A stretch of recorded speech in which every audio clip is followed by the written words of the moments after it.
نعرہ تکبیر! نعرہ تکبیر! نعرہ تکبیر! اسلام احمدیت! اسلام احمدیت! پاک محمد مصطفیٰ! پاک محمد مصطفیٰ! غلام احمد کی السلام علیکم ورحمۃ اللہ وبرکاتہ۔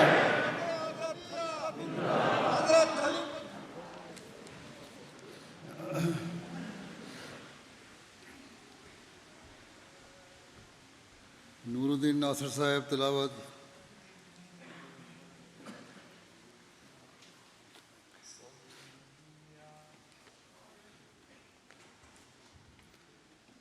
السلام علیکم ورحمۃ اللہ، پیارے حضور۔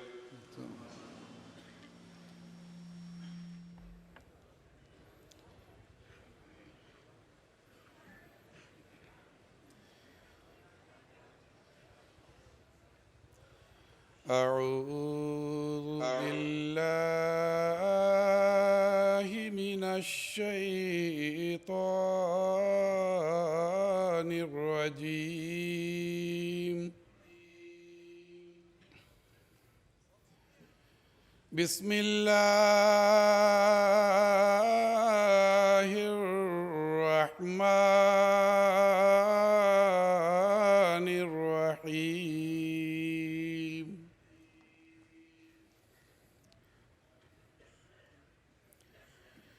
یا ایہا الذین آمنوا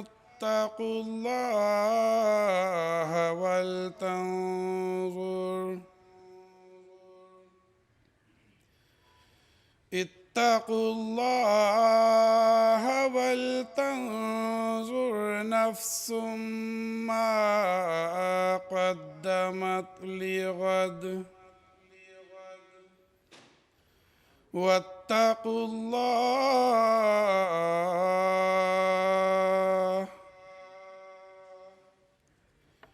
ان اللہ خبیر بما تعملون۔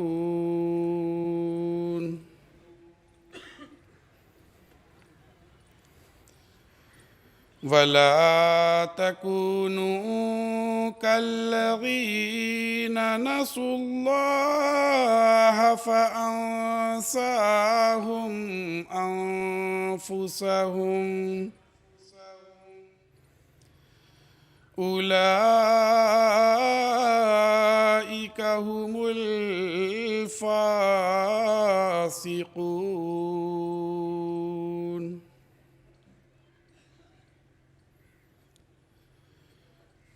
لا يستوي أصحاب النار وأصحاب الجنة،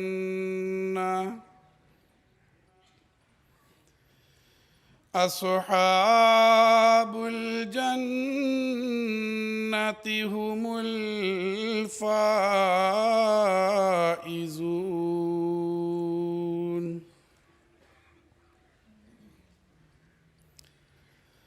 لو أنزلنا هذا القرآن على جبل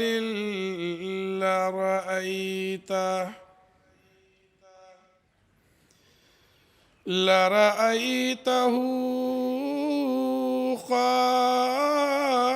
خاشعا متصدعا من خشية الله،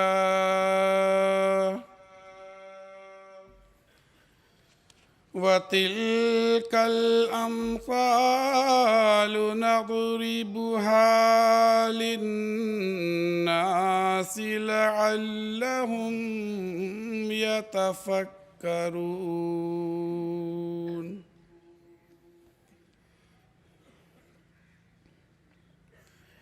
هو الله الذي لا إله إلا هو عالم الغيب والشهادة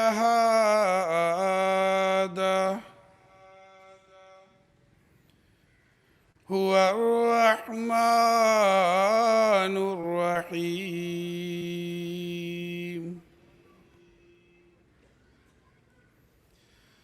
هو الله الذي لا إله إلا هو الملك القدوس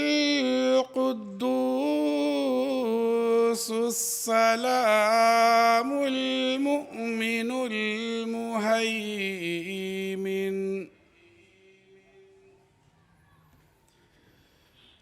المهيمن العزيز الجبار المتكبر سبحان الله عما يشركون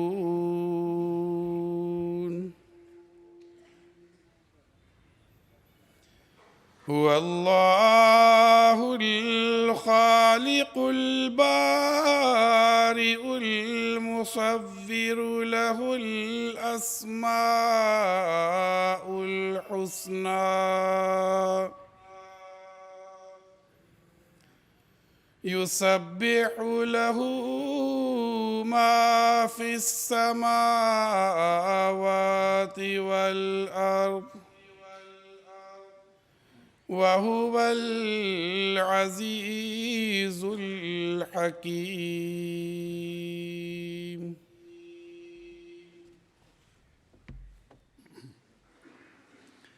ترجمہ منصور مسرور صاحب.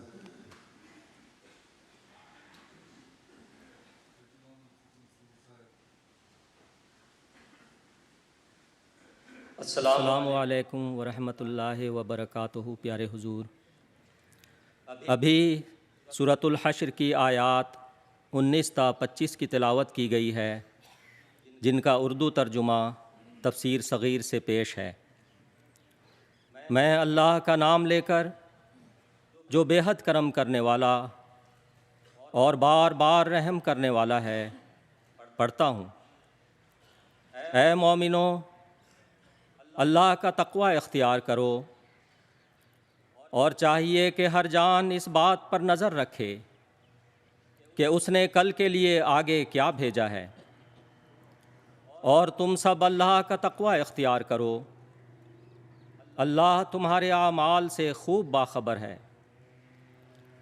اور ان لوگوں کی طرح نہ بنو جنہوں نے اللہ کو بھلا دیا، سو اللہ نے بھی ان کو اپنی جانوں کا فائدہ بھلا دیا. یہ لوگ اطاعت سے باہر نکلنے والے ہیں. دوزخی اور جنتی برابر نہیں ہو سکتے. جنتی لوگ ہی کامیاب ہیں.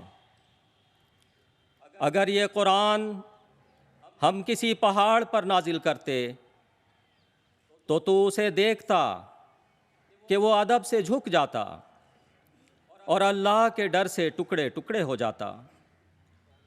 اور یہ باتیں جو ہم تجھ سے کہتے ہیں یہ سب انسانوں کے لیے ہیں تاکہ وہ سوچیں. اللہ ہی ہے جس کے سوا کوئی معبود نہیں. وہ غائب اور حاضر کو جانتا ہے. وہی بے انتہا کرم کرنے والا خدا ہے، اور وہی بار بار رحم کرنے والا خدا ہے. حق یہ ہے کہ اللہ وہ ہے جس کے سوا کوئی معبود نہیں. وہ بادشاہ ہے، خود پاک ہے اور دوسروں کو پاک کرتا ہے. خود ہر عیب سے سلامت ہے اور دوسروں کو سلامت رکھتا ہے. سب کو امن دینے والا ہے اور سب کا نگران ہے. غالب ہے اور سب ٹوٹے ہوئے دلوں کو جوڑتا ہے. بڑی شان والا ہے. جن چیزوں کو یہ لوگ اس کا شریک قرار دیتے ہیں ان سے اللہ پاک ہے. حق یہی ہے کہ اللہ ہر چیز کا پیدا کرنے والا اور ہر چیز کا موجد بھی ہے، اور ہر چیز کو اس کی مناسب حال صورت دینے والا ہے۔ اس کی بہت سی اچھی صفات ہیں۔ آسمانوں اور زمین میں جو کچھ ہے اس کی تسبیح کر رہا ہے، اور وہ غالب اور حکمت والا ہے۔ خالد ولید صاحب نظم۔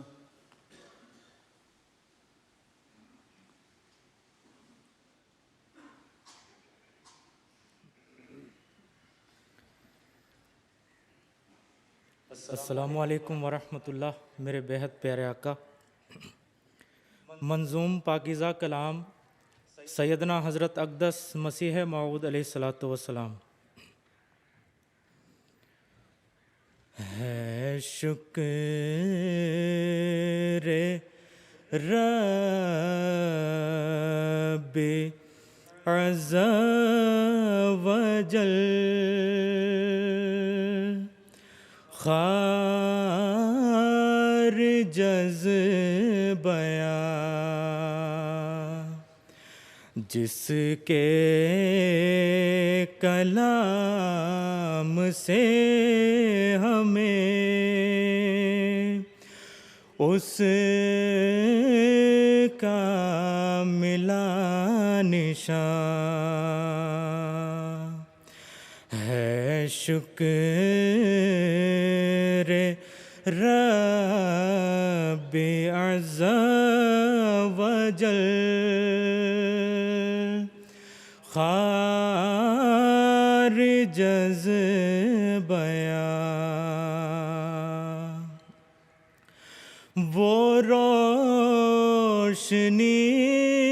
جو پاتے ہیں ہم اس کتاب میں،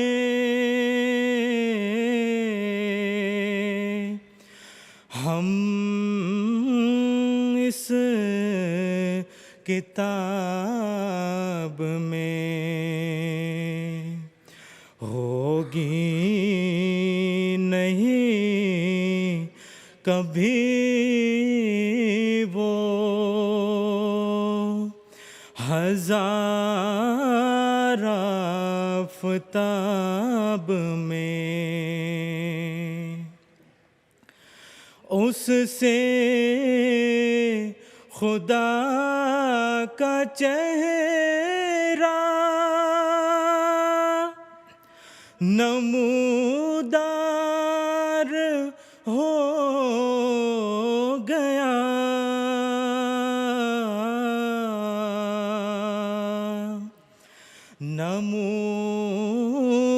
نمودار ہو گیا۔ شیطان کا مکر و وسوسہ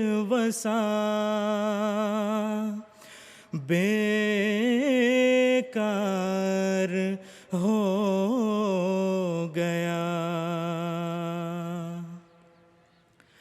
وہ راہ جو ذات عز و جل کو دکھاتی ہے،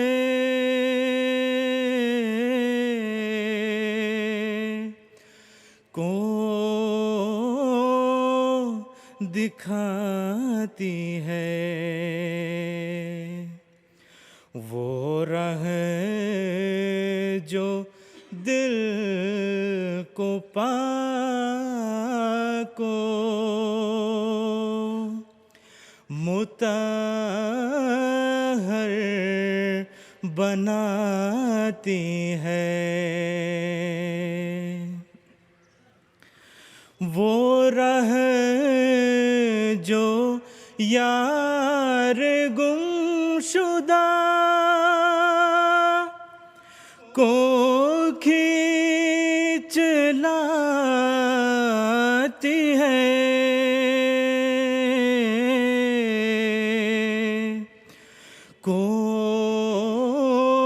کھینچ لاتی ہے،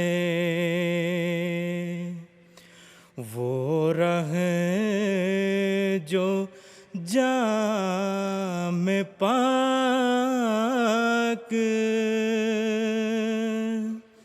یقین کا پلاتی ہے۔ لوگوں سنو کہ زندہ خدا وہ خدا نہیں،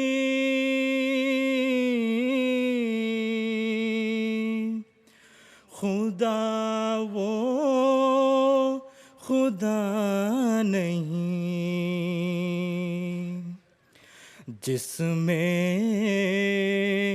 ہمیشہ عادتیں قدرت نما نہیں۔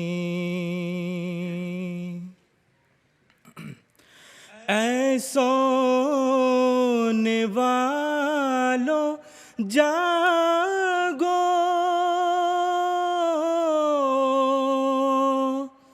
کہ وقت بہار ہے،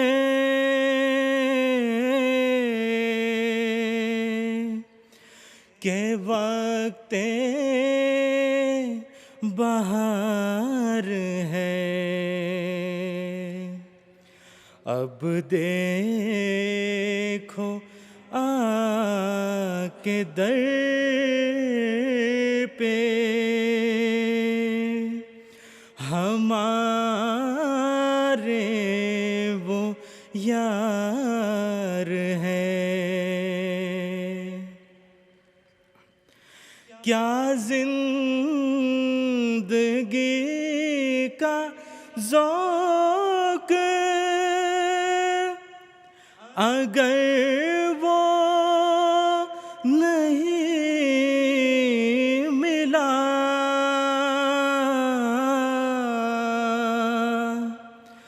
اگر وہ نہیں ملا، لعنت ہے ایسے جینے پہ گر اس سے ہے جدا۔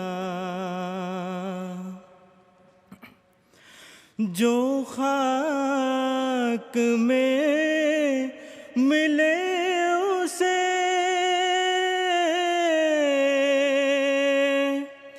ملتا ہے آشنا،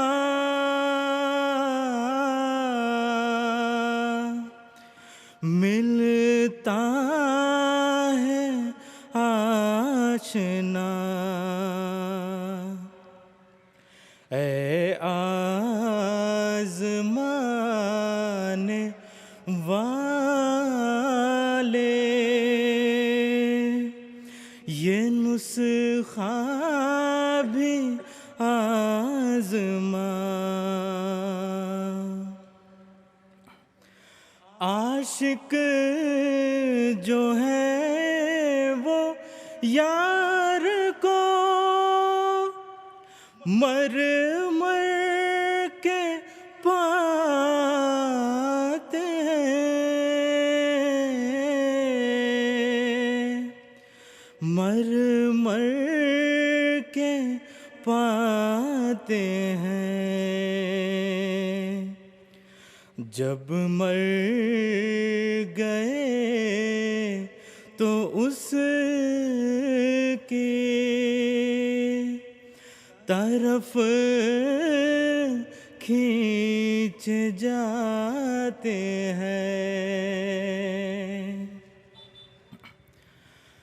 دیکھو خدا نے ایک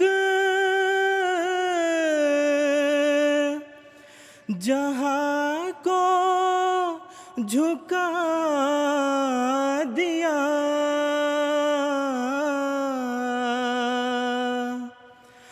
جہاں کو جھکا دیا، گمنام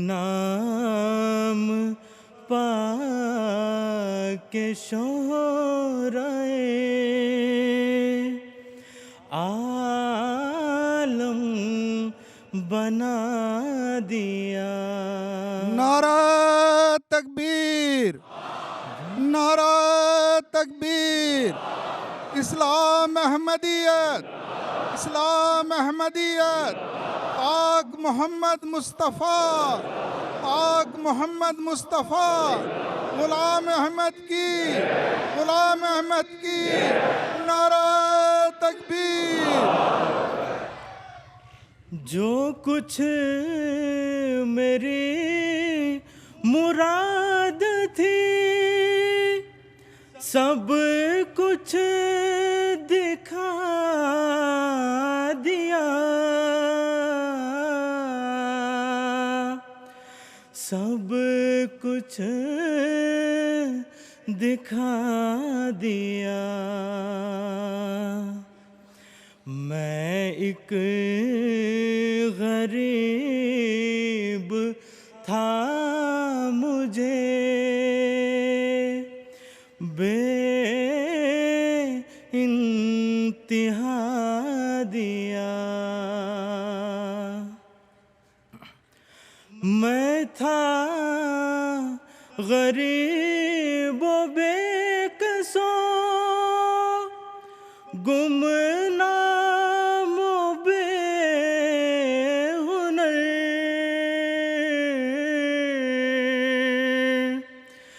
گمنام بے ہنر،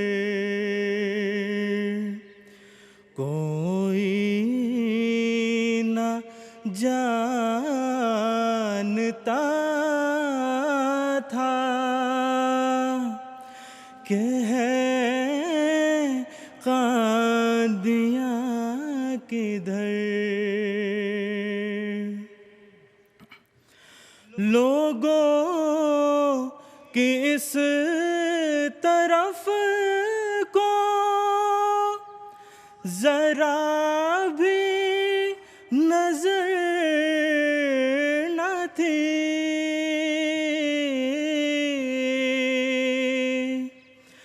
ذرا بھی نظر نہ تھی، میرے وجود کی بھی کسی کو خبر نہ تھی۔ اب دیکھتے ہو کیسا رجوع جہاں ہوا،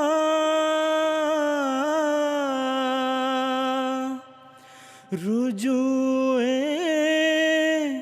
جہاں ہوا، ایک مرجع خواص یہی قادیاں ہوا۔ نعرہ تکبیر، شکر نعرہ تکبیر، اسلام احمدیت، اسلام احمدیت، پاک محمد مصطفیٰ، پاک محمد مصطفیٰ، غلام احمد کی، غلام احمد کی، قادیان دارالامان، قادیان دارالامان، خلافت احمدیہ، خلافت احمدیہ، حضرت خلیفۃ المسیح الخامس، حضرت خلیفۃ المسیح الخامس، نعرہ تکبیر۔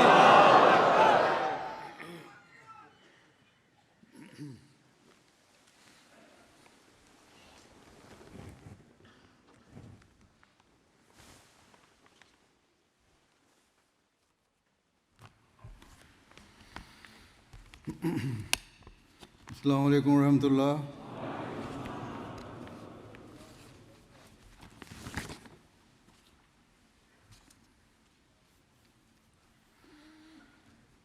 أشهد أن لا إله إلا الله وحده لا شريك له وأشهد أن محمدا عبده ورسوله أما بعد فأعوذ بالله من الشيطان الرجيم بسم الله الرحمن الرحيم الحمد لله رب العالمين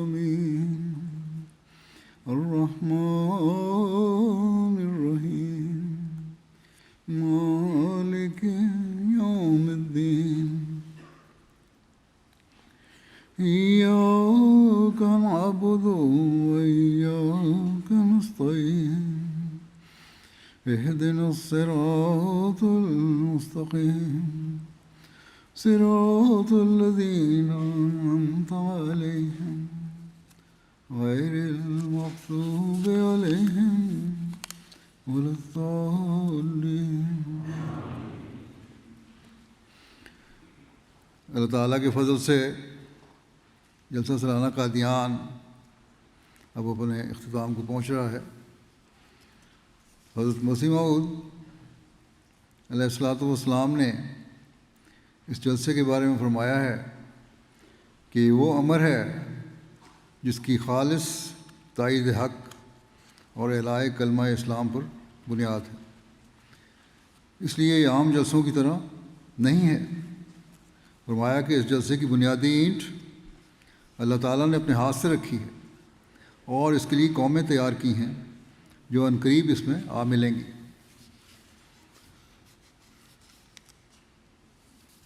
حضرت مسیح موعود آج ہم دیکھ رہے ہیں کہ دنیا میں ہر جگہ جلسے منعقد ہو رہے ہیں اور جیسا کہ حضرت مسیح علیہ السلام نے فرمایا تھا قومیں ان میں شامل ہو رہی ہیں.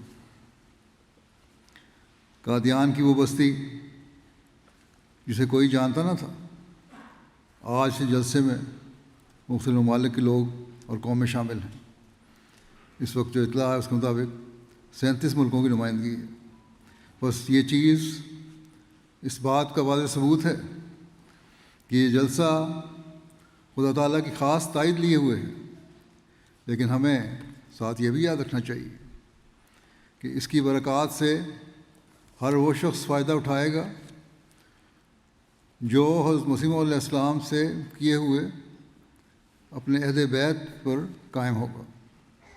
جو لوگ اپنی روحانی اور اخلاقی بہتری اور ترقی کی طرف توجہ نہیں دیتے وہ اس کی برکات سے فائدہ نہیں اٹھا سکتے. حضرت مسیح علیہ السلام نے ہم سے جو عہد بیت لیا ہے اس کی ہر احمدی کو ہر وقت جگالی کرتے رہنا چاہیے اور خاص طور پر اس جلسے میں شامل ہو کر اس طرف خاص توجہ دینی چاہیے.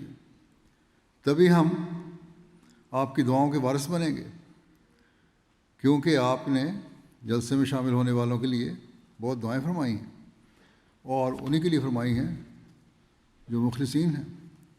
آپ نے یہاں بہت سارے علمی اور دینی موضوعات پر علماء کی تقریریں سنی ہوں گی جو شامل ہوئے ہیں جلسے میں. یہ بڑی فائدہ مند علمی تقریریں ہوتی ہیں بلکہ یوں کہنا چاہیے اکثر نہیں بلکہ سب کی سب بہت ہی مفید ہوتی ہیں. لیکن ان تقریروں سے آپ اپنی زندگیوں میں تبھی فائدہ اٹھا سکتے ہیں جب آپ اپنے عہد بیت کو اپنے سامنے رکھیں گے. اس عہد کی سچے دل سے جگالی کرتے رہنا، اس کو دہراتے رہنا ہر احمدی کا فرض ہے. کچھ عرصے کے بعد لوگ بھول جاتے ہیں کہ انہوں نے بیعت کس بات پر کی تھی. یہ بھول جاتے ہیں کہ ہمارا احمدی ہونے کا مقصد کیا ہے. جب ہم اس بات کو یاد رکھیں گے مقصد کو، تو تبھی ہم اس عہد کو پورا کرنے والے ہو سکتے ہیں جس کے لیے ہم نے اپنے آپ کو حضرت مسیح موعود علیہ الصلوۃ والسلام کی جماعت میں شامل کیا۔ آپ کو اللہ تعالیٰ نے اس زمانے میں اس لیے مبعوث فرمایا تھا کہ جو لوگ اسلام کی تعلیم کو بھول چکے ہیں اور اللہ تعالیٰ سے دور ہٹ رہے ہیں ان کو دوبارہ خدا تعالیٰ کے قریب لایا جائے اور اسلام کی تعلیم کے بارے میں ان کو بتا کر انہیں دوبارہ عملی طور پر وہ مسلمان بنایا جائے جو کہ حضرت صلی اللہ علیہ وسلم بنانا چاہتے تھے۔ یہ وہی مقصد ہے جس کے لیے اللہ تعالیٰ نے حضرت صلی اللہ علیہ وسلم کو مبعوث فرمایا تھا، اور آپ نے اپنے صحابہ میں پاک تبدیلیاں پیدا کر کے ان کو عملی مسلمان بنایا تھا۔ بس یہ بہت اہم بات ہے جسے ہمیں ہمیشہ یاد رکھنا چاہیے۔ عہد بیت میں حضرت مسیح موعود علیہ الصلوۃ والسلام نے بہت سی شرائط رکھی ہیں۔ اس وقت میں ان شرائط کا تفصیل سے ذکر تو نہیں کر سکتا، لیکن مختصر بیان کر دیتا ہوں۔ سب سے پہلے آپ نے یہی فرمایا کہ جو میری بیعت میں شامل ہوتا ہے اس کے لیے بنیادی چیز یہ ہے کہ وہ کبھی شرک نہیں کرے گا یہاں تک کہ اسے موت آ جائے۔ اور شرک کیا ہے؟ لوگ سمجھتے ہیں کہ ہم نے تو کبھی کسی بت کو نہیں پوجا، ہم نے کسی کے آگے سجدہ نہیں کیا، اس لیے ہم مشرک نہیں ہیں۔ لیکن حضرت مسیح موعود علیہ الصلوۃ والسلام نے اس کی جو تعریف فرمائی ہے وہ ہمیں ہمیشہ اپنے سامنے رکھنی چاہیے۔ آپ نے فرمایا توحید صرف اس بات کا نام نہیں کہ منہ سے لا الہ الا اللہ کہیں اور دل میں ہزاروں بت جمع ہوں، بلکہ جو شخص اپنے کسی کام اور مکر اور فریب اور تدبیر کو خدا کی سی عظمت دیتا ہے یا کسی انسان پر بھروسہ کرتا ہے یا اپنے نفس کو وہ عظمت دیتا ہے جو خدا تعالیٰ کو دینی چاہیے، ان سب صورتوں میں وہ خدا تعالیٰ کے نزدیک بت پرست ہے۔ آپ نے فرمایا یاد رکھو کہ حقیقی توحید جس کا اقرار خدا ہم سے چاہتا ہے اور جس کے اقرار سے نجات وابستہ ہے یہ ہے کہ خدا کو اپنی ذات میں ہر ایک شریک سے، خواہ بت ہو، خواہ انسان ہو، خواہ سورج ہو یا چاند ہو، یا اپنا نفس یا اپنی تدبیر اور مکر اور فریب ہو، منزہ سمجھنا اور اس کے مقابل کوئی قادر تجویز نہ کرنا، یعنی ہمیشہ یاد رکھنا کہ کوئی اس پر قدرت نہیں رکھتا۔ میرے ہر کام کو کرنے، اسے انجام دینے، اس کو اچھے نتیجے نکالنے کی قدرت صرف اللہ تعالیٰ ہی رکھتا ہے، اس لیے میں نے اسی کے سامنے جھکنا ہے۔ بس اس باریک بینی سے ہمیں شرک سے بچنا ہوگا، تبھی ہم حضرت مسیح موعود علیہ الصلوۃ والسلام کی جماعت میں شامل ہونے کا حق ادا کر سکتے ہیں کہ بکلی اپنے آپ کو شرک سے پاک کر لیں۔ پھر آج کل زمانے میں بہت ساری برائیاں پھیلی ہوئی ہیں، ان سے بچنے کے لیے آپ نے فرمایا کہ جو میری بیعت میں شامل ہوتے ہیں وہ اس بات کا بھی عہد کریں کہ کبھی جھوٹ نہیں بولیں گے اور زنا کے قریب بھی نہیں جائیں گے۔ اب زنا نظروں کا بھی ہے اور خیالات کا بھی ہے۔ آج کل میڈیا کے جو مختلف ذرائع ہیں اور نئی ٹیکنالوجی کے ذریعے جو باتیں ہمارے سامنے پیش کی جاتی ہیں، ان میں ایسی باتیں بھی آ جاتی ہیں جو اگر عملی طور پر نہیں تو کم از کم زنا کے خیالات ضرور پیدا کر دیتی ہیں۔ اس میں بد نظری بھی آ جاتی ہے، بہت سارے لوگ لکھتے ہیں مجھے اس بارے میں۔ بس آپ نے فرمایا کہ اس سے بھی بچنا چاہیے، ہر قسم کے فسق و فجور، ظلم، خیانت، فساد اور بغاوت کے طریقوں سے بچنا ہے۔ یہ ہے میری بیعت کا حق ادا کرنا۔ اپنے نفسانی جوشوں سے مغلوب نہیں ہونا بلکہ ان سے بچ کے رہنا ہے۔ جب تم ان سے بچ کے رہو گے تبھی میری بیعت کا حق ادا کرو گے۔ پھر آپ نے یہ بھی فرمایا کہ اگر میرے ساتھ عہد بیعت باندھا ہے تو 5 وقت کی نمازیں اللہ اور اس کے رسول کے حکم کے مطابق ادا کرنی۔ اور تہجد پڑھنے کی بھی کوشش کرنی ہے۔ پھر نبی کریم صلی اللہ علیہ وسلم پر درود بھیجو، اپنے گناہوں کی معافی مانگتے رہو اور استغفار میں باقاعدگی اختیار کرو، اللہ تعالیٰ کے احسانوں کو دل سے یاد کرو اور اس کی حمد کو اپنا ہر روزہ ورد بنا لو۔ لوگ پوچھتے ہیں کہ اللہ تعالیٰ کے قریب کس طرح ہوا جاتا ہے؟ تو اللہ تعالیٰ کے قریب اسی طرح ہوا جاتا ہے جس طرح آپ نے فرمایا، اور ہم سے یہ عہد لیا ہے کہ مجھ سے بیعت کرنے والا یہ عہد کرے کہ وہ اللہ تعالیٰ کے احسانوں کو یاد کرے گا اور اس کی حمد کرے گا۔ جب تم اس کی حمد کرو گے اور اس کے احسانوں کو یاد کرو گے تو اللہ تعالیٰ کا قرب خود بخود حاصل ہوتا چلا جائے گا۔ بس یہ وہ بنیادی چیز ہے جو ہمیں یاد رکھنی چاہیے۔ پھر آپ نے فرمایا اگر میرے ساتھ عہد بیعت باندھا ہے تو یہ بھی یاد رکھو کہ اللہ تعالیٰ کی مخلوق کو عموماً اور مسلمانوں کو خصوصاً اپنے نفسانی جوشوں سے کبھی کسی بھی قسم کی ناجائز تکلیف نہیں دینی، نہ زبان سے، نہ ہاتھ سے، اور نہ کسی اور طرف سے۔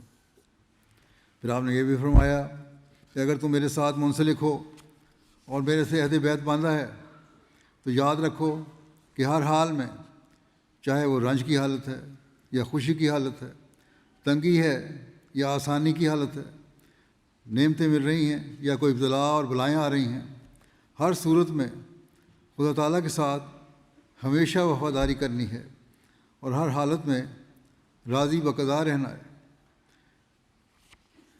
اسی بات پر ہم بیعت کرتے ہیں اور اللہ تعالیٰ کے فضل سے ہزاروں لاکھوں لوگ جو ہیں جماعت میں شامل ہوتے ہیں۔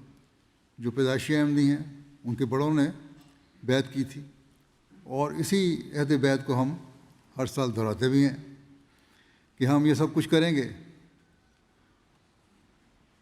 جو شرائط بیعت میں لکھا ہے، لیکن ہمارے سامنے شرائط بیعت نہیں ہوتی، باوجود اس کے کہ اس بارے میں ایک کتاب بھی اب ہمارے سامنے ہے۔ اس لیے ہر احمدی کو ان شرائط کو بھی وقتاً فوقتاً اپنے سامنے رکھنا چاہیے، اور ہر ایک، اگر بہت سارے لوگ ہیں مجھے لکھتے ہیں انہوں نے یہ شرائط بیعت اپنے گھروں میں لٹکائی ہوئی ہیں، جو مخلصین ہیں ویسے بھی ہیں،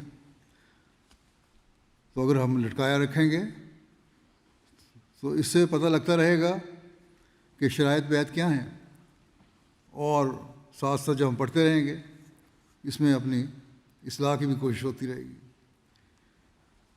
اور یہ پتہ لگے گا کہ کس طرح میں نے حقیقی احمدی مسلمان بننا ہے اور کس طرح اپنے عہد بیعت کو ادا کرنا ہے، پورا کرنا ہے۔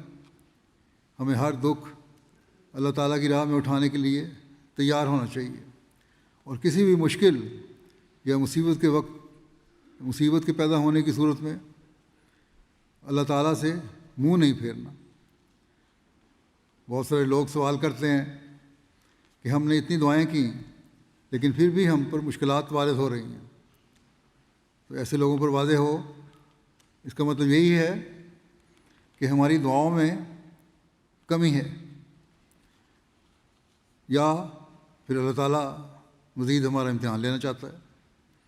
اس لیے اللہ تعالیٰ کے علاوہ ہماری کوئی اور جگہ ہی نہیں ہے جہاں ہم جا سکیں، اس لیے اللہ تعالیٰ کی طرف ہی جھکنا ہے، اور جب ہم اس کے سامنے جھکتے رہیں گے اور مستقل مزاجی سے اس کی عبادت کا حق ادا کرتے رہیں گے تو اللہ تعالیٰ پھر فضل بھی فرمائے گا۔ پھر ہم نے یہ عہد بھی کیا ہوا ہے کہ جو غلط قسم کے رسم و رواج یا ہوا و ہوس کی باتیں ہیں ہم نے ہمیشہ ان سے بچ کے رہنا ہے، اور قرآن کریم کے جو احکامات ہیں ان پر مکمل طور پر عمل کرنے کی کوشش کرنی ہے، ان کو تو اپنا دستور العمل بنانا ہے۔ اب اس کا ہم جائزہ لیں تو خود ہی میں پتہ لگ جائے گا کہ کس حد تک ہم اس پر عمل کر رہے ہیں۔ کیا ہم اللہ اور رسول کی باتوں پر 100% عمل کرنے والے ہیں؟ اگر نہیں تو ہمیں استغفار کرتے ہوئے اور اللہ تعالیٰ کے حضور جھکتے ہوئے اس طرح توجہ کرنی چاہیے، قرآنی احکام کی تلاش کر کے اس کے اوامر و نواہی کو سامنے رکھ کر اپنی زندگی گزارنے کی کوشش کرنی چاہیے۔ پھر آپ نے فرمایا کہ اگر میری بیعت میں آئے ہو تو پھر یہ بیماریاں بھی چھوڑنی پڑیں گی، یعنی کبھی تکبر نہیں کرنا، تکبر کی بیماری چھوڑو، مکمل طور پر اس کو چھوڑ دو، نخوت کو چھوڑ دو، اور ان نیکیوں کو اختیار کرنا ہوگا جیسے فروتنی ہے، عاجزی ہے، خوش خلقی ہے، اس کو اختیار کرنا ہوگا، حلیمی اور مسکینی سے زندگی بسر کرنے کا عہد کرنا ہوگا، تب ہی تم حقیقی احمدی بن سکتے ہو۔ بس اس بات کو ہمیں اپنے سامنے رکھنا چاہیے اور اس کا جائزہ لیتے رہنا چاہیے کہ کس حد تک ہمیں یہ باتیں ہیں۔ پھر آپ نے فرمایا میری جماعت میں شامل ہوئے ہو اور میری بیعت کی ہے تو پھر یہ بھی عہد کرو کہ دین کی عزت اور ہمدردی اسلام کو اپنی جان، اپنے مال، اپنی عزت، اپنی اولاد اور اپنے ہر ایک عزیز سے زیادہ عزیز سمجھو گے، مکمل طور پر اللہ تعالیٰ کی رضا حاصل کرنے کی کوشش کرو گے اور دین کی خاطر ہر قربانی کے لیے تیار رہو گے۔ ہم اپنے مختلف اجتماعات میں اور دوسرے موقعوں پر بھی یہ عہد دہراتے ہیں، لیکن یہ عہد صرف دہرانے کے لیے نہیں ہے بلکہ اس کو ہم نے اپنے سامنے بھی رکھنا ہے اور اس پر عمل کرنے کی کوشش بھی کرنی ہے۔ پھر آپ نے فرمایا یہ بھی یاد رکھو کہ میری بیعت کا حق تب ہی ادا کر سکتے ہو جب اللہ تعالیٰ کی مخلوق سے ہمدردی ہو، اور یہ ہمدردی محض اللہ تعالیٰ کی خاطر ہو۔ جہاں تک تمہارا بس چلتا ہے، جو طاقتیں اور نعمتیں اللہ تعالیٰ نے تمہیں دی ہیں ان سے بنی نوع انسان کو فائدہ پہنچاؤ۔ اس کے لیے مالی قربانی بھی ہے، وقت کی قربانی بھی ہے اور دوسرے طریقوں سے مدد کرنے کے ذرائع بھی ہیں۔ تو جس طریقے سے بھی انسان دوسروں کی اور اللہ تعالیٰ کی مخلوق کی مدد کر سکتا ہے وہ کرنی چاہیے۔ پھر آپ نے فرمایا کہ بیعت کا حق تو تبھی ادا ہوگا جب تم مجھ سے یعنی حضرت مسیح علیہ الصلوۃ والسلام سے کامل اطاعت کا نمونہ دکھاؤ گے۔ فرماتے ہیں کہ محض اللہ تعالیٰ کی خاطر یہ عہد کرو کہ آپ کی تمام معروف باتوں اور حکموں کی تعمیل کرو گے۔ جو شریعت کی باتیں آپ نے ہمیں بتائی ہیں، جو دین کی باتیں آپ نے ہمیں بتائی ہیں، جو اللہ تعالیٰ نے آپ کو فرمائیں، آپ نے آگے پھیلائیں، یا جو حضرت صلی اللہ علیہ وسلم اور قرآن کریم نے حکم دیے اور جس کی تعلیم حضرت مسیح علیہ الصلوۃ والسلام دیتے رہے، یہ عہد کرو کہ مرتے دم تک ان پر عمل کرنے کی کوشش کروں گا۔ حضرت مسیح علیہ السلام تو جیسا کہ میں نے پہلے بھی کہا ہے اس دنیا میں اس لیے آئے تھے کہ اسلام کی تعلیم پر جو زمانے اور غلط قسم کے لوگوں کی وجہ سے ایک طرح کی گرد پڑ گئی تھی، اس کو صاف کر کے اور نکھار کر اسلام کو دنیا کے سامنے پیش کیا جائے، اور اصل دین جو حضرت صلی اللہ علیہ وسلم لائے تھے اس کو لوگوں کے سامنے پیش کر کے اس پر عمل کروانے کی کوشش کی جائے اور اس کے لیے ایک جماعت تیار کی جائے۔ بس یہ ہے وہ مقاصد جن کے لیے آپ آئے تھے۔ آپ نے فرمایا کہ جب تمہاری یہ صورتحال ہوگی کہ ہر طرح سے میری اطاعت کرو گے اور کوئی بھی دنیاوی رشتہ، تعلق یا کسی بھی قسم کی حالت یا خادمانہ حالت جو ہے اس تعلق میں روک بننے والی نہیں ہوگی، تب ہی تم بیعت کا حق ادا کر سکتے ہو۔ بس یہ بہت اہم بات ہے جسے ہمیں ہمیشہ یاد رکھنا چاہیے۔ اگر ایسا ہوگا تو تب ہی ہم کہہ سکتے ہیں کہ ہم نے حضرت مسیح علیہ الصلوۃ والسلام کی بیعت کا حق ادا کیا اور اس کی کوشش کر رہے ہیں۔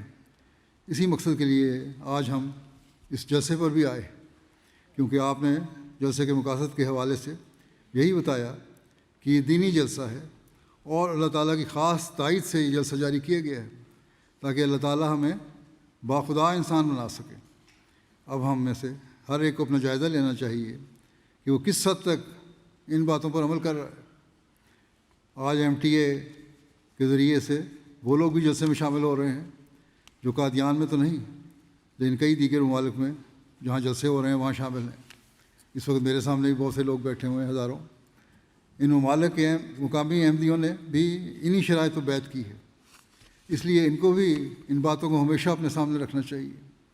ہم دیکھتے ہیں کہ اس جلسے میں جیسا کہ حضرت اقدس مسیح موعود علیہ الصلوۃ والسلام نے فرمایا تھا مختلف قومیں شامل ہو رہی ہیں. اس وقت مختلف مقامات پر بیٹھے ہوئے لوگ ہمیں نظر آ رہے ہیں جو مختلف قوموں سے تعلق رکھتے ہیں. ان سب کو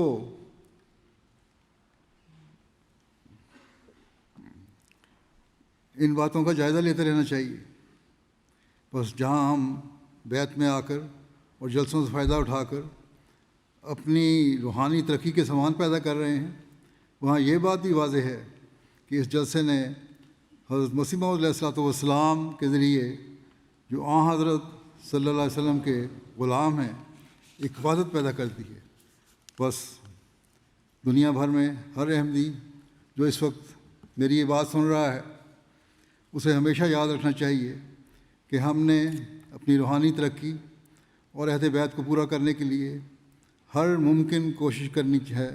ان باتوں کو اپنے سامنے رکھنا ہے، ان پر حد الوسع عمل کرنے کی کوشش کرنی ہے اور کبھی ان چیزوں سے دور نہیں ہٹنا. حضرت مسیح موعود علیہ الصلوۃ والسلام نے جماعت کی بہتری اور ترقی کے لیے اور اپنے لوگوں کو یہ احساس دلانے کے لیے کہ بیت میں شامل ہونے کے بعد تم کو کس طرح اور کن چیزوں کو توجہ دینی چاہیے، کس طرح اپنی اصلاح کرنی چاہیے، کن باتوں کو توجہ دینی چاہیے، مختلف مواقع پر نصائح فرمائی. اس کے لیے آپ نے بنیادی چیز یہی بتائی کہ اپنے اندر تقویٰ پیدا کرو. اللہ تعالیٰ نے بھی ابتدا میں انسان کو یہی فرمایا تھا کہ جو متقی ہیں وہی نصیحت حاصل کر سکتے ہیں. بس تقویٰ پیدا کرو.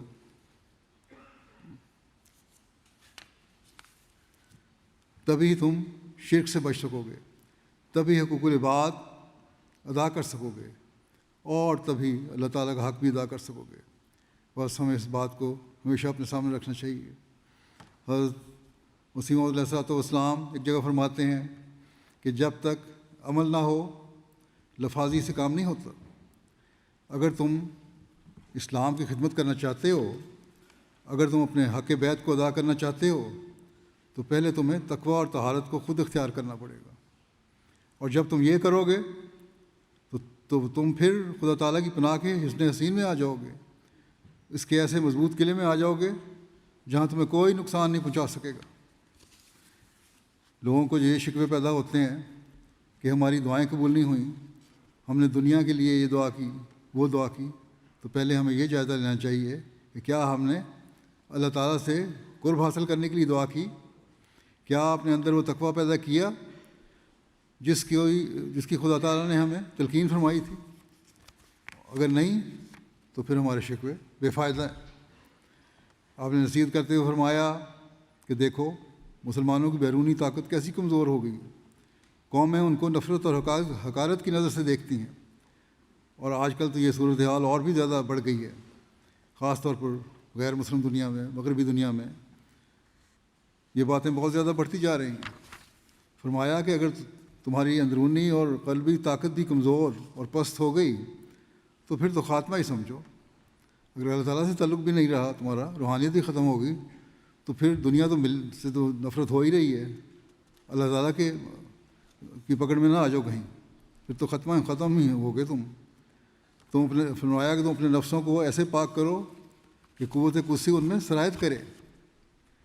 آپ نے فرمایا اگر تم نے یہ مقابلہ کرنا ہے، جو قومیں نفرت اور حقارت کی نظر سے تمہیں دیکھ رہی ہیں، ان کی اس نفرت اور حقارت کو دور کرنا ہے تو پھر اپنی حالتوں کو بہتر کرنا پڑے گا، اپنے نفسوں کو پاک کرنا پڑے گا. اور جب یہ کرو گے تبھی اللہ تعالیٰ کی مدد بھی تمہارے شامل حال ہوگی. آپ نے فرمایا کہ اتنا کافی نہیں ہے کہ عہد بیت کر لیا یا یہ کہہ دیا کہ میں مسلمان ہوں. ایک شخص کہتا ہے کہ ہاں الحمدللہ اسلام سچا ہے اور میں مسلمان ہوں. آپ نے فرمایا اصل چیز تقویٰ ہے اور طہارت ہے. فرمایا کہ اگر تم نے حقیقی سپاس گزاری یعنی تقویٰ اور طہارت کی راہیں اختیار کر لیں تو میں تمہیں بشارت دیتا ہوں کہ تم سرحد پر کھڑے ہو اور کوئی تم پر غالب نہیں آ سکتا. اپنی ایسی سرحدوں کی تم نے حفاظت کر لی ہے، تم نے اپنی سرحدوں کی ایسی حفاظت کر لی ہے کہ کوئی تم پر حملہ آور کامیاب نہیں ہو سکتا. بس یہ باتیں ہمیں ہمیشہ یاد رکھنی چاہیے. پھر ایک جگہ آپ نے فرمایا کہ تقویٰ ہی ایک ایسی چیز ہے جس کو شریعت کا خلاصہ کہہ سکتے ہیں۔ اگر شریعت کو مختصر طور پر بیان کرنا چاہیں تو مقصد شریعت تقوی ہی ہو سکتا ہے۔ بس یہ ایک ایسی بنیادی چیز ہے جو ہمیں ہمیشہ یاد رکھنی چاہیے۔ اگر تقوی ہوگا تو تبھی ہم کہہ سکتے ہیں کہ ہمارا مسلمان ہونا اور ہمارا احمدی ہونا ہمیں فائدہ دے سکتا ہے، ورنہ نہیں۔ اب تقوی کے مدارج اور مراتب کے بارے میں آپ فرماتے ہیں کہ یہ بہت سارے ہیں، یعنی تقوی کے مدارج بہت ہیں، لیکن اگر طالب صادق ہو کر ابتدائی مراتب اور مراحل کو استقلال اور خلوص سے طے کرے تو وہ اس راستی اور طلب صدق کی وجہ سے اعلیٰ مدارج کو پا لیتا ہے۔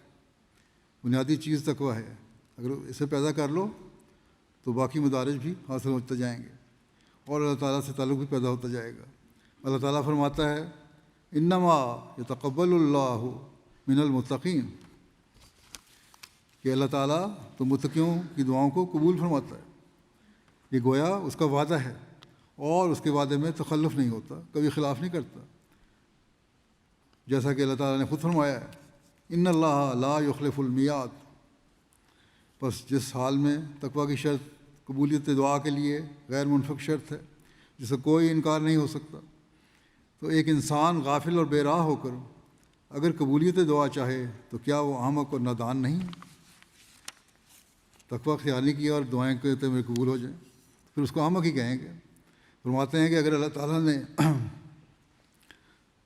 تقوی شرط رکھی ہے اور یہ بنیادی شرط تمہارے اندر نہیں اور تم خالص ہو کر ان باتوں پر عمل نہیں کر رہے جن پر عمل کرنے کی تمہیں اس وقت توفیق مل سکتی، اگر تمہیں تقوی تمہارے اندر ہو اور جو شرائط بیت میں بھی آپ نے بیان کیا ہے، تو اگر وہ نہیں ہے تو پھر ایسے شخص کو احمق اور نادان ہی کہیں گے، کیونکہ تقوی اس میں ہے نہیں۔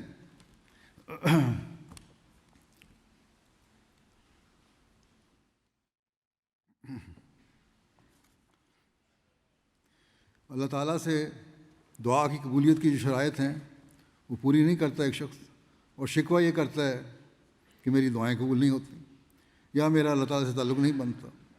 فرمایا لہٰذا ہماری جماعت کو لازم ہے کہ جہاں تک ممکن ہو ہر ایک ان میں سے تقوی کی راہوں پر قدم مارے تاکہ قبولیت دعا کا سرور اور حظ حاصل کرے اور زیادتی ایمان کا حصہ لے۔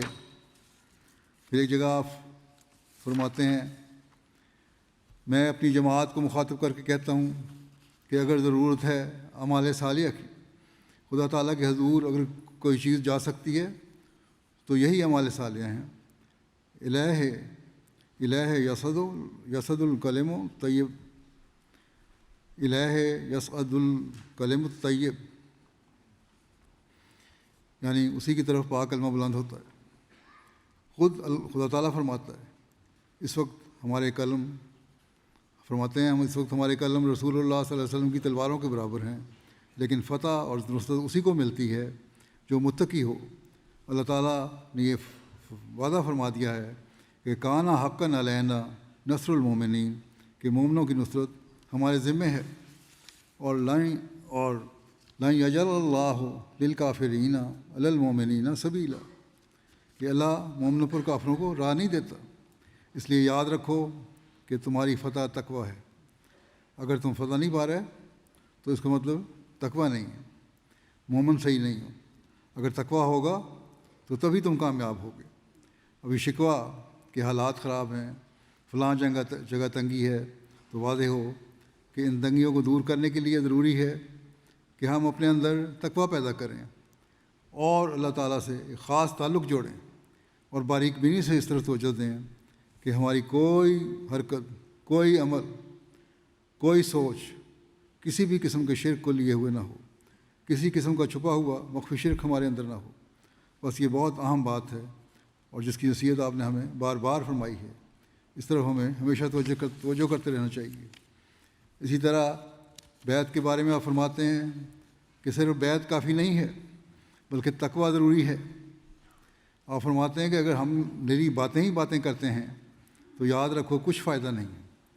فتح کے لیے ضروری ہے کہ تقوی کی، اگر فتح کے لیے ضروری ہے تقوی کی، اگر فتح چاہتے ہو تو متقی بنو، آپ نے توجہ دلائی کہ ضروری امر یہ ہے کہ ہم اپنے اخلاق اور اعمال میں ترقی کریں اور تقوی اختیار کریں تاکہ خدا تعالیٰ کی نصرت اور محبت کا فیض ہمیں ملے۔ پھر خدا کی مدد کو لے کر ہمارا فرض ہے اور ہر ایک ہم میں سے جو کچھ کر سکتا ہے اس کو لازم ہے کہ ان حملوں کے جواب دینے میں کوتاہی نہ کرے جو اسلام پر ہوتے ہیں، لیکن ہمیشہ یاد رکھیں کہ اس میں اپنی بڑائی نہیں ہے۔ یہاں تبلیغ کرنے والے ہیں، ان کو بھی میں نصیحت کر جاؤں، میں نے پہلے بھی خطبہ میں ذکر کیا تھا کہ جو لوگ اپنی بڑائی بیان کرنے لگ جاتے ہیں، آپ نے فرمایا کہ جواب دیتے وقت نیت یہی ہو کہ خدا تعالیٰ کا جلال ظاہر ہو۔ جہاں بھی مخالف کے مقابلے میں اپنی دلیل دینی ہے یا جواب دینا ہے، وہاں اصل مقصد یہی ہونا چاہیے کہ خدا تعالیٰ کا جلال ظاہر ہو۔ پھر آپ فرماتے ہیں کہ دیکھو تقوی اختیار کرو تاکہ تم اس بیعت کا حق ادا کرنے والے بنو جو میرے مقاصد ہیں، ان کو پورا کرنے والے بھی بنو، ان مقاصد کو پورا کرنے والے بنو، بیعت کا حق ادا کرنے والے بنو۔ آپ نے فرمایا کہ نمازوں میں عاجزی کرو، تہجد کی عادت ڈالو اور تہجد میں رو رو کر دعائیں مانگو، کیونکہ خدا تعالیٰ گڑ گڑانے والوں اور تقوی اختیار کرنے والوں کو ضائع نہیں کرتا۔ آپ فرماتے ہیں کہ جماعت متقی بن جائے اور نمازوں میں خشوع و خضوع کی عادت کرے، یہاں تو پھر ہی کامیابی ہے۔ یہاں بھی بعض لوگ مجھے ملتے ہیں، باہر سے بھی آئے ہوتے ہیں، پاکستان سے بھی بعض لوگ آ کے کہہ دیتے ہیں کہ ہم نے بہت دعائیں کی اور بہت دعائیں کرتے ہیں۔ تو میں انہیں یہی کہا کرتا ہوں بعضوں کو کہ بے شک دعائیں کرتے ہوں گے آپ بہت، لیکن ابھی وہ معیار نہیں حاصل ہوا جو ہونا چاہیے، اسے اونچا کرنے کی ضرورت ہے۔ اسی طرح باقی دنیا میں بھی اگر ہم نے اللہ تعالیٰ کے فضلوں کو حاصل کرنا ہے تو معیار مزید بلند کرنے کی ضرورت ہے۔ آپ نے فرمایا کہ جماعت کو متقی بننا پڑے گا، اس لیے نمازوں میں خشوع و خضوع کی عادت ڈالو۔ لکھنے والے لکھتے ہیں اور بیان کرنے والے بیان کرتے ہیں کہ ایک دن بڑے درد سے آپ نے فرمایا کہ اصلاح اور تقوی پیدا کرو، ایسا نہ ہو کہ تم میری راہ میں روک بن جاؤ۔ اس میں بڑا درد ہے۔ آپ نے فرمایا کہ اگر میری بیعت کی ہے تو پھر اپنی اصلاح بھی کرو اور اللہ تعالیٰ سے تعلق میں بڑھنے کا ایک درد پیدا کرو، اور اللہ تعالیٰ نے جو باتیں کی ہیں ان پر عمل کرنے کا درد پیدا کرو۔ ایسا نہ ہو کہ تم میرے مقصد اور مشن کو پورا کرنے میں کہیں روک بن جاؤ۔ آپ نے فرمایا کہ ان چیزوں کو حاصل کرنے کے لیے استغفار بھی ضروری ہے۔ فرماتے ہیں خوب یاد رکھو کہ اللہ تعالیٰ کو چھوڑ کر دوا اور تدبیر پر بھروسہ کرنا حماقت ہے۔ اپنی زندگی میں ایسی تبدیلی پیدا کر لو کہ معلوم ہو کہ گویا نئی زندگی ہے۔ بیعت کا فائدہ تبھی ہے جب ہم اپنی زندگی میں ایک پاک تبدیلی پیدا کریں، ایک ایسی نئی زندگی اور تبدیلی پیدا کریں جو واضح ہو اور نظر آئے۔ فرمایا کہ استغفار کی کثرت کرو۔ جن لوگوں کو کثرت اشغال دنیا کے باعث کم فرصتی ہے، یعنی لوگ دنیا کے شغلوں اور کاموں میں پڑے رہتے ہیں اور انہیں استغفار اور دین کی طرف توجہ کرنے کی فرصت نہیں ملتی، ان کو سب سے زیادہ ڈرنا چاہیے۔ فرمایا کہ دنیا میں پڑے ہوئے جو لوگ ہیں ان کو سب سے زیادہ ڈرنا چاہیے ملازمت پیشہ لوگوں سے۔ اکثر فرائض خدا بندی فوت ہو جاتے ہیں اور وہ ادا نہیں کرتے، اس لیے مجبوری کی حالت میں ظہر و عصر اور مغرب و عشاء کی نمازوں کو جمع کر کے پڑھ لینا جائز ہے، لیکن یہ عادت نہیں ہے۔ نمازوں کو جمع کر کے پڑھنا جائز ہے، لیکن یہ کہنا کہ میں بھول گیا اور نماز بھی نہیں پڑھی، یہ غلط طریقہ ہے۔ اس سے ہمیشہ ہر احمدی کو بچنا چاہیے۔ بہت سے لوگ نمازوں کی طرف توجہ نہیں دیتے۔ اب جلسے پر آئے ہیں تو 3 دن جلسے کے دوران جہاں بھی جلسے ہو رہے ہیں انہوں نے نمازوں اور تہجد کی طرف توجہ دی ہوگی، اور رپورٹیں بھی یہی آ رہی ہیں کہ توجہ دے رہے ہیں، لیکن جب گھروں میں جاتے ہیں تو وہ باقاعدگی نہیں رہتی جو ہونی چاہیے۔ اس لیے آپ نے فرمایا کہ حقوق اللہ اور حقوق العباد میں ظلم و زیادتی نہ کرو۔ اگر یہ صحیح طرح ادا کرو گے تو اللہ تعالیٰ تمہیں دنیاوی نعمتوں سے بھی نوازتا چلا جائے گا۔ اسی طرح حضرت مسیح علیہ الصلوۃ والسلام اپنی جماعت کو نصیحت کرتے ہوئے ایک جگہ فرماتے ہیں، اللہ تعالیٰ کسی کی پرواہ نہیں کرتا مگر صالح بندوں کی۔ اگر صالح بندے ہو تو پھر اللہ تعالیٰ ضرور پرواہ کرتا ہے، ان کے جذبات کا بھی حال رکھتا ہے، ان کی دعائیں بھی سنتا ہے۔ فرمایا آپس میں اخوت اور محبت کو پیدا کرو اور درندگی اور اختلافات کو چھوڑ دو. ہر ایک قسم کے ہزل اور تمسخر سے مطلقاً کنارہ کش ہو جاؤ. ہر طرح کے مذاق یا کسی قسم کا استہزاء جو کرتے ہیں ایک دوسرے کا, اسے مکمل طور پر چھوڑ دو, کیونکہ تمسخر انسان کے دل کو صداقت سے دور کر کے کہیں کا کہیں پہنچا دیتا ہے. آپس میں ایک دوسرے کے ساتھ عزت سے پیش آؤ. ہر ایک اپنے آرام پر اپنے بھائی کے آرام کو ترجیح دے. اللہ تعالیٰ سے ایک سچی صلح پیدا کر لو اور اس کی اطاعت میں واپس آ جاؤ. اور اللہ تعالیٰ کا غضب زمین پر فرمایا اللہ تعالیٰ کا غضب زمین پر نازل ہو رہا ہے, اور اس سے بچنے والے وہی ہیں جو کامل طور پر اپنے سارے گناہوں سے توبہ کر کے اس کے حضور میں آتے ہیں. بس آج کل دنیا کے جو حالات ہیں ان میں ہمیں خاص طور پر بہت زیادہ غور کرنا چاہیے اور ذہن میں رکھنا چاہیے کہ یہ حالات اللہ تعالیٰ کے غضب کا ذریعہ بن رہے ہیں. اس لیے ہمیں حقیقی طور پر اپنے عہد بیعت کو نبھانے کی ضرورت ہے. آپ فرماتے ہیں تم یاد رکھو کہ اگر اللہ تعالیٰ کے فرمان میں تم اپنے تئیں لگاؤ گے اور اس کے دین کی حمایت میں سائی ہو جاؤ گے, مکمل طور پر کوشش کرو گے, تو خدا تمام رکاوٹوں کو دور کر دے گا اور تم کامیاب ہو جاؤ گے. کیا تم نے نہیں دیکھا کہ کسان عمدہ پودوں کی خاطر کھیت میں سے ناکارہ چیزوں کو اکھاڑ کر پھینک دیتا ہے اور اپنے کھیت کو خوشنما درختوں اور بارآور پودوں سے آراستہ کرتا ہے اور ان کی حفاظت کرتا ہے اور ہر ایک ضرر اور نقصان سے ان کو بچاتا ہے, مگر وہ درخت اور پودے جو پھول نہ لائیں, جو پھل نہ لائیں اور گلنے اور خشک ہونے لگ جاویں, ان کی مالک پرواہ نہیں کرتا. کوئی مویشی آ کر ان کو کھا جاوے یا کوئی لکڑہارا ان کو کاٹ کر تنور میں ڈال دے, اس سے مالک کو کچھ فرق نہیں پڑتا.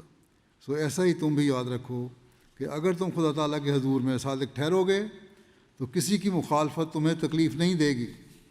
بس اگر بیعت کی ہے تو سچائی سے اس کا حق ادا کرنا ہوگا, تب مخالفت تمہیں کوئی تکلیف نہیں دے گی. اللہ تعالیٰ کی رضا کی خاطر ہر مخالفت تکلیف کو تم معمولی سمجھو گے. پھر فرمایا پر اگر تم اپنی حالتوں کو درست نہ کرو اور اللہ تعالیٰ سے فرما برداری کا ایک سچا عہد نہ باندھو تو پھر اللہ تعالیٰ کو کسی کی پرواہ نہیں. ہزاروں بھیڑیں اور بکریاں روز ذبح ہوتی ہیں پر ان پر کوئی رحم نہیں کرتا, لیکن اگر ایک آدمی مارا جاوے تو کتنی زیادہ باز پرس ہوتی ہے اور اس پر شور مچتا ہے. سو اگر تم اپنے آپ کو درندوں کی مانند بیکار اور لاپرواہ بناؤ گے تو تمہارا بھی ایسا ہی حال ہوگا. پھر بہت زیادہ انذار ہے, بہت زیادہ ڈرایا آپ نے. پھر اللہ تعالیٰ کو کوئی پرواہ نہیں ہوگی. چاہیے کہ تم خدا کے عزیزوں میں شامل ہو جاؤ تاکہ کسی وبا کو یا آفت کو تم پر ہاتھ ڈالنے کی ضرورت نہ ہو سکے. یعنی اللہ تعالیٰ پھر تمہاری دعائیں قبول کرے گا اور تم بلاؤں اور وباؤں سے محفوظ رہو گے. فرمایا کیونکہ کوئی بات اللہ تعالیٰ کی اجازت کے بغیر زمین پر نہیں ہو سکتی. ہر ایک آپس کے جھگڑے, جوش اور عداوت کو درمیان میں سے اٹھا دو. آپس کے جھگڑے چھوڑ کر بھائی بھائی بن کے رہو, ایک قوم بن کے رہو اور ایک خاص محبت اور پیار کا سلوک تمہیں پیدا ہو جائے کہ یہی چیز تمہیں بچا سکتی ہے. یہی جماعت کا ایک خاص ہونا چاہیے, یہی ایک نشان ہونا چاہیے. اس لیے ہمیں ہر ایک کو اپنے اس لحاظ سے بھی جائزہ لیتے رہنا چاہیے. فرمایا دعوت کو درمیان میں سے اٹھا دو کہ اب وہ وقت ہے کہ تم ادنا باتوں سے اعراض کر کے اہم اور عظیم الشان کاموں میں مصروف ہو جاؤ. چھوٹی چھوٹی باتوں کو چھوڑو, اہم کام دیکھو کیا ہے. لوگ تمہاری مخالفت کریں گے پر تم ان کو نرمی سے سمجھاؤ اور جوش کو ہرگز کام میں نہ لاؤ. یہ میری وصیت ہے اور اس بات کو وصیت کے طور پر یاد رکھو. ہرگز تندی اور سختی سے کام نہ لینا بلکہ نرمی, آہستگی اور خلق سے ہر ایک کو سمجھاؤ. اس کی نصائح اپنے بڑے درد سے فرمائیں. پھر ایک جگہ بڑے درد کا اظہار کرتے ہوئے اپنے ایک الہام کا ذکر کیا جو 22 جون 1899 کا ہے کہ بہت دفعہ خدا کی طرف سے یہ الہام ہوا کہ تم لوگ متقی بن جاؤ اور تقویٰ کی باریک راہوں پر چلو تو خدا تمہارے ساتھ ہوگا. جماعت کو کروایا. بس یہ بنیادی چیز ہے جو اللہ تعالیٰ نے آپ کو بتائی کہ اپنی جماعت میں یہ پیدا کرو. آپ نے فرمایا اس سے میرے دل میں بڑا درد پیدا ہوتا ہے کہ میں کیا کروں کہ ہماری جماعت سچا تقویٰ اور طہارت اختیار کرے. پھر فرمایا میں اتنی دعا کرتا ہوں کہ دعا کرتے کرتے ذوف کا غلبہ ہو جاتا ہے, بعض اوقات غشی اور ہلاکت تک نوبت پہنچ جاتی ہے. یہ حال ہے میرا تم لوگوں کے صدمے میں کہ اللہ تعالیٰ جماعت میں ایسا تقویٰ پیدا کر دے بس اس بات کو سن کر ہم اپنے جائزہ لینا چاہیے کہ ہم کس حد تک تقویٰ کی راہوں پر چلتے ہوئے اپنے عہد بیعت کو نبھانے والے ہیں۔ جس کی بیعت ہم نے کی ہے، اس کا تو یہ حال ہے کہ ہمارے درد میں دعائیں کر کر کے اس پر غشی طاری ہو رہی ہے، ذوف پیدا ہو رہا ہے، اور ہم ہیں کہ اللہ تعالیٰ کی بنیادی حقوق بھی ادا نہیں کر رہے پوری طرح، یا بندوں کے حقوق ادا نہیں کر رہے۔ بس یہ بہت سوچنے سمجھنے اور خوف کا مقام ہے کہ کہیں اللہ تعالیٰ ہم سے وہ برکات نہ چھین لے جو بیعت میں آ کر ہمیں ملنی چاہیے۔ فرمایا جب تک کوئی جماعت خدا تعالیٰ کی نگاہ میں متقی نہ بن جائے، خدا تعالیٰ کی نصرت اس کے شامل حال نہیں ہو سکتی۔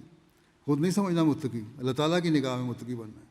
بس خدا تعالیٰ کی نصرت کو شامل حال ہونے کے لیے متقی بننا ضروری ہے۔ فرمایا تقویٰ خلاصہ ہے تمام صحف مقدسہ، تورات اور انجیل کی تعلیمات کا۔ قرآن کریم نے ایک ہی لفظ میں خدا تعالیٰ کی عظیم الشان مرضی اور پوری رضا کا اظہار کر دیا کہ تقویٰ اختیار کرو۔ اس تقویٰ کے لفظ میں ہی اللہ تعالیٰ نے ساری باتیں بیان کر دی ہیں۔ تم حقوق العباد اور حقوق اللہ کی ذمہ داریاں، تمام حقوق اللہ اور حقوق العباد کی ذمہ داریاں اللہ تعالیٰ نے اس تقویٰ کے لفظ میں بیان فرما دی ہیں۔ بس اس پر ہمیں غور کرنا چاہیے اور سمجھنا چاہیے کہ جب ہم اس پر غور کرتے ہوئے شرائط بیعت پر کی طرف لوٹیں گے تو ہمیں ساری باتوں کی حقیقت بھی سمجھ آ جائے گی۔ آپ نے فرمایا میں اس فکر میں بھی ہوں کہ اپنی جماعت میں سے سچے متقیوں، دین کو دنیا پر مقدم کرنے والوں اور منقطعین اللہ کو الگ کروں اور بعض دینی کام ان کے سپرد کروں۔ ایسے لوگوں کی تلاش ہم نے کی کہ ان کو سلیکٹ کروں، پھر ان کو یہ کام دوں۔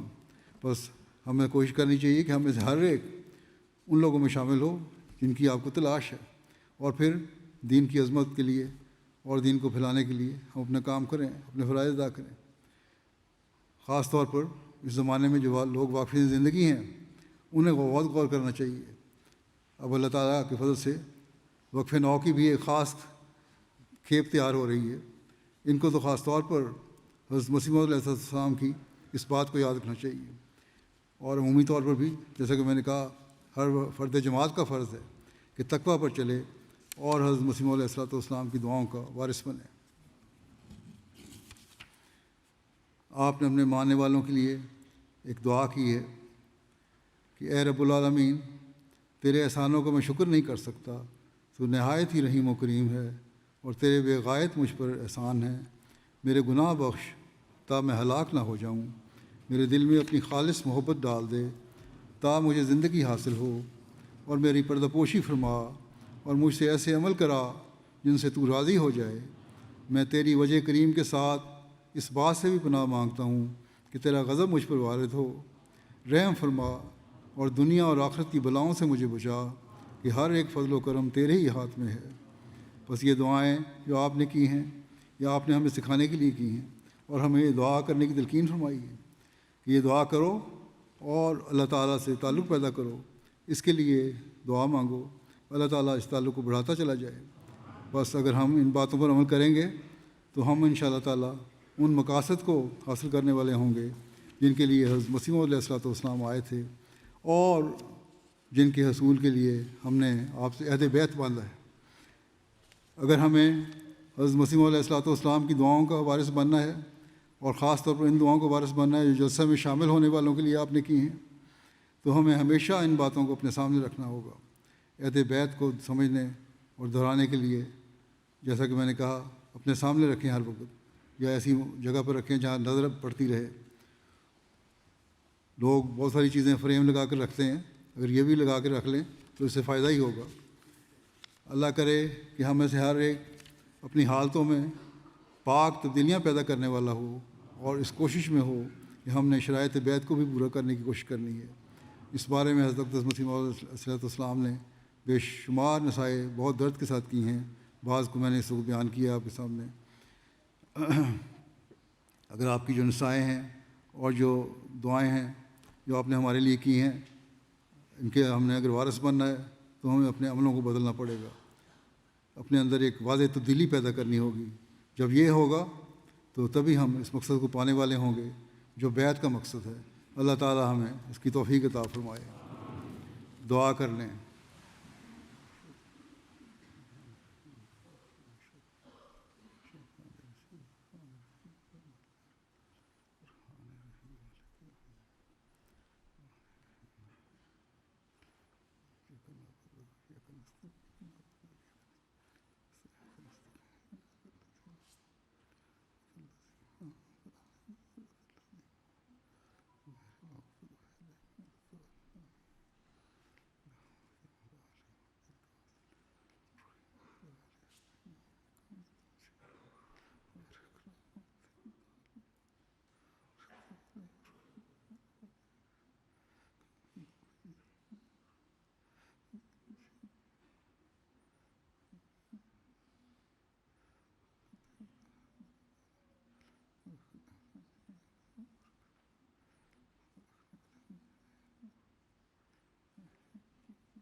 آمین.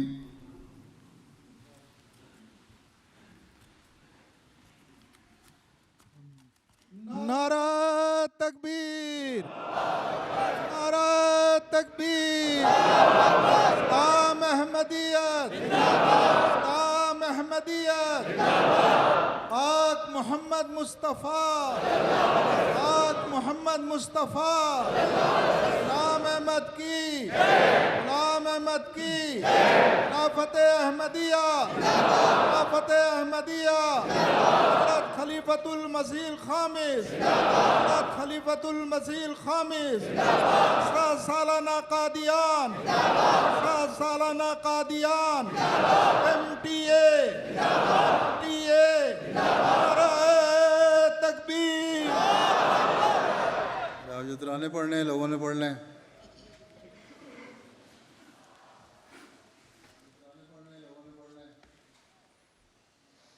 ہم دو ثنا اسی کو جو ذات جاویدانی، ہم سر نہیں ہے اس کا کوئی نہ کوئی ثانی. باقی وہی ہمیشہ، غیر اس کے سب ہیں فانی. غیروں سے دل لگانا جھوٹی ہے سب کہانی. سب غیر ہیں وہی ہے ایک دل کا یار جانی. دل میں میرے یہی ہے سبحان میاں رانی. ہم دو ثنا اسی کو جو ذات جاویدانی، ہم سر نہیں ہے اس کا کوئی نہ کوئی ثانی. احباب سارے آئے تو نے یہ دن دکھائے.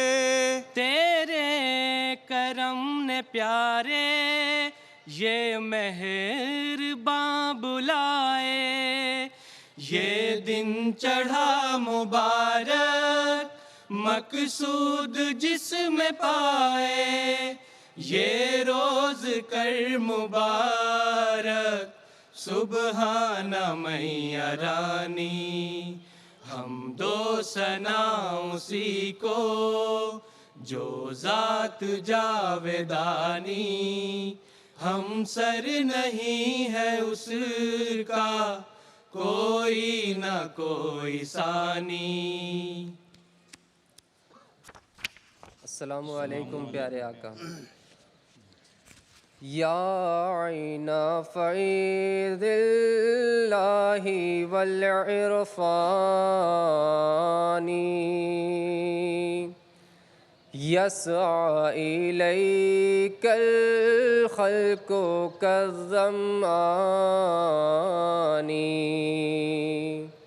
یا عین فیض اللہ والعرفان، يسعى إليك الخلق كالظمآن يا بحر فضل المنعم المنان يا بحر فضل المنعم المنان تهوي إليك الزمر بالكيزان يا ربي صل على نبيك دائما في هذه الدنيا وبعث إنساني جسمي يطير إليك من شوق على جسمي يطير إليك من شوق على يا ليت كانت قوة الطيران يا ربي صل على نبيك دائما في هذه الدنيا وبعث إنساني يا ربي صل على نبيك دائما في هذه الدنيا وبعث إنساني آگے بڑھتے رہو دم بدم دوستو دیکھو رکنے نہ پائیں قدم دوستو جو خلافت کے دامن کو تھامے رہے رحمتوں کی کبائیں بھی پا جائیں گے اس کی رسی کو مضبوط پکڑیں گے جو نصرتوں کی ردائیں بھی پا جائیں گے نصرتوں کی ردائیں بھی پا جائیں گے ہے اسی کا یہ فضل و کرم دوستو آگے بڑھتے رہو دم بدم دوستو ایک خدا کا چنیدہ کڑے وقت میں دل فگاروں کو پھر تھامنے آ گیا روپ جس کا نگاہوں سے اوجھل رہا ایک نئے روپ میں سامنے آ گیا ایک نئے روپ میں سامنے آ گیا اب ہے سب میں وہی محترم دوستو آگے بڑھتے رہو دم بدم دوستو آگے بڑھتے رہو دم بدم دوستو دیکھو رکنے نہ پائیں قدم دوستو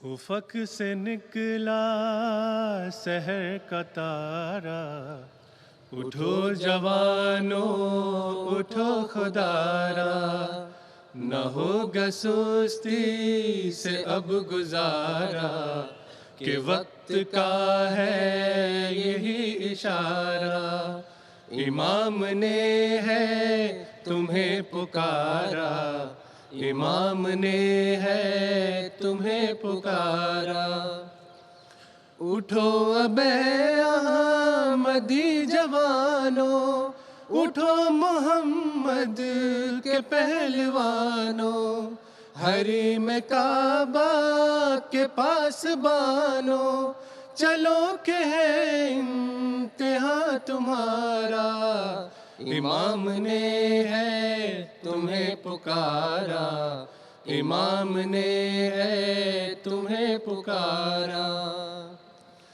بنو نگوشا نشی جوانوں جری جوانوں ہنسی جوانوں مجھے ہے پورا یقین جوانوں کہ فتح آخر ہے حق تمہارا.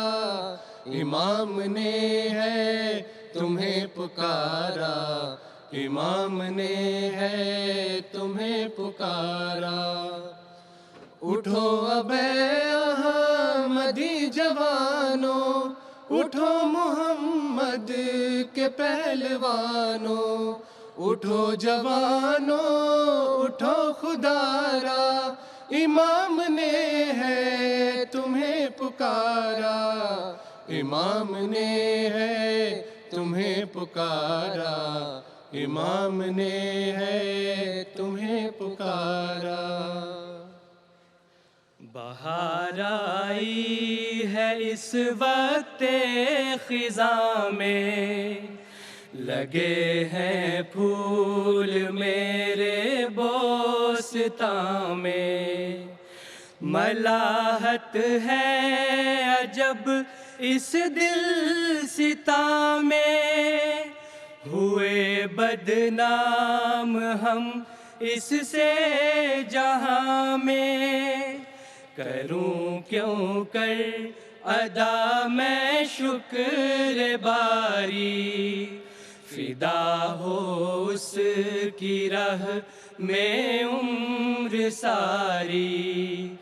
بہار آئی ہے اس وقت خزاں میں, لگے ہیں پھول میرے بوستان میں.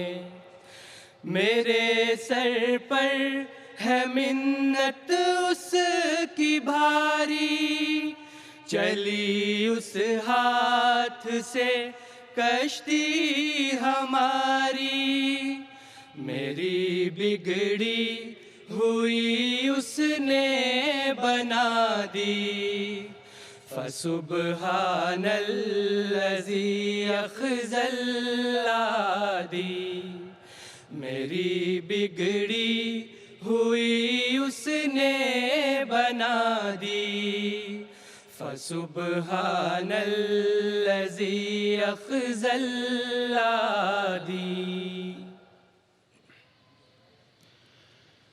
ہر چار سو ہے شہرا ہوا قادیان کا, ہر چار سو ہے شہرا ہوا قادیان کا. مسکن ہے جو کہ مہدی آخر زمان کا, ہر چار سو ہے شہرا ہوا قادیان کا. آئیں گے اب مسیح دوبارہ زمیں پہ کیوں, نظارہ بھاگ گیا ہے انہیں آسمان کا. ہر چار سو ہے شہرا ہوا قادیان کا. تم امت محمد خیر الرسل سے ہو, ہے لطف و فضل تم پہ اسی مہربان کا. ہر چار سو ہے شہرا ہوا قادیان کا. مسکن ہے جو کہ مہدی آخر زمان کا, مسکن ہے جو کہ مہدی آخر زمان کا. وہ ایسا ہے امیر من, وہ ایسا بادشاہ میرا, خلافت محور اولا, خلافت حسن ثانی بھی میسر ہے جسے شوکت مکانی بھی زمانی بھی، خلافت ہے بری ممتا، خلافت صاحبانی بھی، فدا اس پر ہے جا اپنی، رواں ہے رائے گانی بھی، رواں ہے رائے گانی بھی، دلوں پر راج ہے اس کا، اسی کا ہے جو ہے میرا، وہ ایسا ہے امیر من، وہ ایسا بادشاہ میرا، پروں میں بھینچ لیتا ہے جماعت کو محبت سے، ہے سینہ تان کر رکھتا کہ جب طوفان آتا ہے، کہ جب طوفان آتا ہے، دعاؤں سے بدل ڈالے وہ رہبر ذائچہ میرا، وہ ایسا ہے امیر من، وہ ایسا بادشاہ میرا۔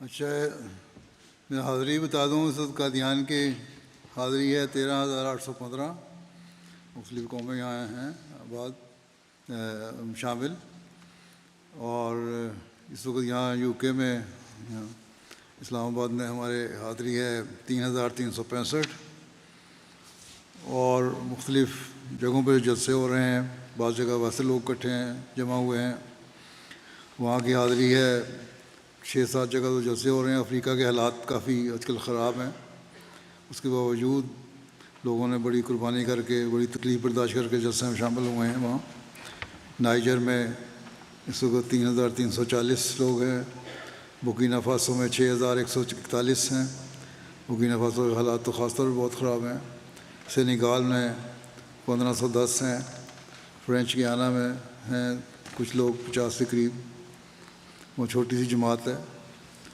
چیک ریپبلک میں 157 ہے، یہاں بھی چھوٹی سی جماعت ہے، گنی بساؤ میں 5,050 ہیں، ٹوگو 1,127 ہیں، یہ بھی چھوٹا سا ملک ہے، کانگو کنشاسا میں لوگ بیٹھے اس کو سن رہے ہیں، ورچوئل فیڈ ہو رہی ہے ان کو، یہ 2,347 ہیں، ہمارے مرکز میں بیٹھے ہوئے ہیں۔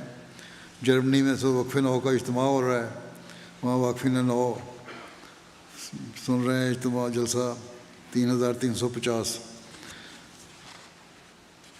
تو ٹوٹل 3 2 5 6 یہ باہر کے جو لوگ ہیں سن رہے ہیں وہ 23,000 کے اوپر ہیں، اور اس طرح اللہ کے فضل سے اس وقت جو گھروں کے علاوہ جو لوگ بیٹھے سن رہے ہیں مختلف جگہوں پہ یا مختلف مراکز میں بیٹھے ہوئے لوگ سن رہے ہیں، ان کے علاوہ جو اجتماعی طور پر جماعتی نظام کے تحت سن رہے ہیں، جلسے جہاں ہو رہے ہیں، ان کی کل تعداد اس وقت تقریباً یہ بن جاتی ہے کچھ تقریباً 40,000۔ جزاک اللہ، سب شامل ہونے کو اللہ تعالیٰ نیک باتوں کو عمل کرنے کی توفیق عطا فرمائے، اور حضرت مسیح علیہ السلام کی دعاؤں کو وارث بنائے۔ السلام علیکم ورحمۃ اللہ۔